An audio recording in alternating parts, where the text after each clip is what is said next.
Eu sou Mário Persona e essas são as respostas que eu dei aos que me perguntaram sobre a Bíblia. A sua dúvida está na expressão encontrada no segundo versículo do capítulo 10 de Hebreus, ou seja, nunca mais teriam consciência de pecado.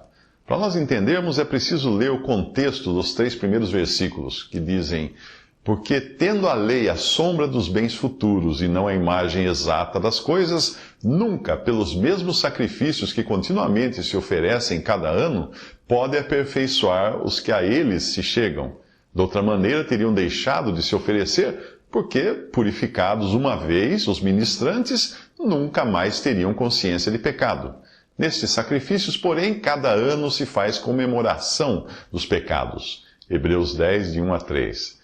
Eu encontrei um comentário de Hamilton Smith, no seu livro sobre Hebreus, que explica de uma forma muito simples, muito clara, o que é nunca mais ter consciência de pecado, algo que, infelizmente, a maioria dos cristãos não consegue desfrutar por ainda não crerem na totalidade do valor da obra de Cristo.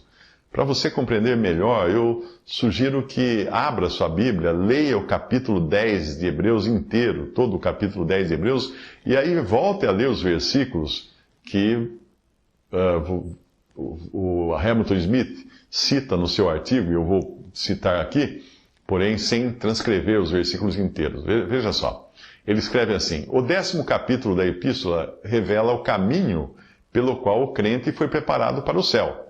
A sua consciência é purificada, no versículo 1 ao 18, para que ele possa agora entrar no Santíssimo Lugar em espírito, nos versículos 19 a 22 de Hebreus 10. Estar seguro no seu caminho através deste mundo, sem hesitar ou voltar atrás, versículos 23 a 31, enfrentar a perseguição, versículos 32 a 34, e trilhar o caminho da fé, versículos 35 a 39. Em Hebreus 9, nós aprendemos que um lugar no céu é assegurado a todo crente, não por qualquer coisa que ele tenha feito, mas totalmente por meio da obra de Cristo e da posição que Cristo ocupa diante da face de Deus.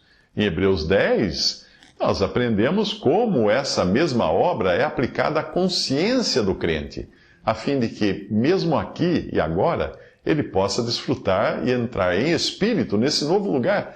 Para encontrar nosso lar com Cristo no próprio céu, é necessário ter, sim, uma consciência purificada.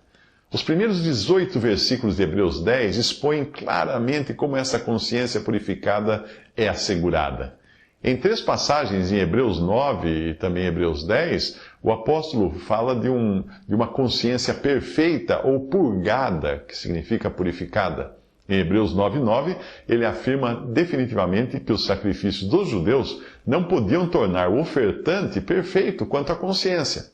Novamente, em Hebreus 9:14, nós lemos sobre a oferta perfeita de Cristo, purificando a consciência de obras mortas, para que o crente seja libertado para adorar o Deus vivo. Por último, em Hebreus 10:2, nos é dito que o adorador, que tem uma consciência purificada, é aquele que não tem mais consciência dos pecados.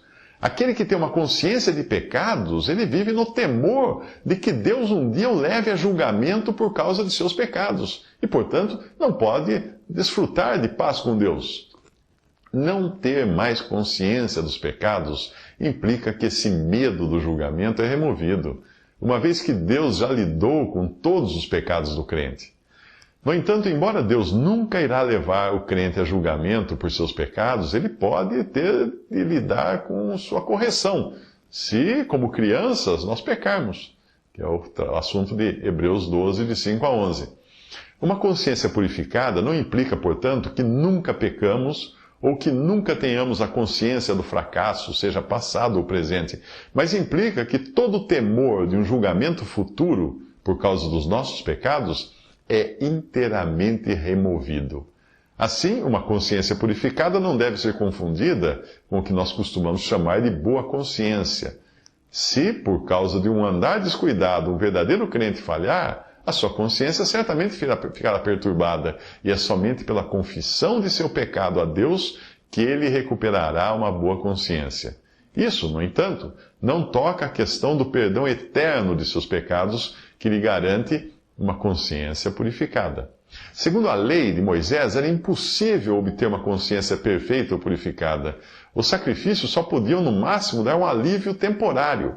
Cada novo pecado pedia um novo sacrifício. Se os sacrifícios pudessem dar uma consciência purificada, eles não teriam sido repetidos. A lei mostrou, de fato, que um sacrifício era necessário para tirar os pecados, mas aqueles sacrifícios eram apenas uma sombra das coisas boas que haviam de vir e não a sua realidade. O sangue de touros e bodes nunca pode tirar pecados. Como então é obtida uma consciência purificada? Os versículos seguintes respondem a essa pergunta, colocando diante de nós 3 grandes verdades. Primeiro, a vontade de Deus, nos versículos 5 ao 10.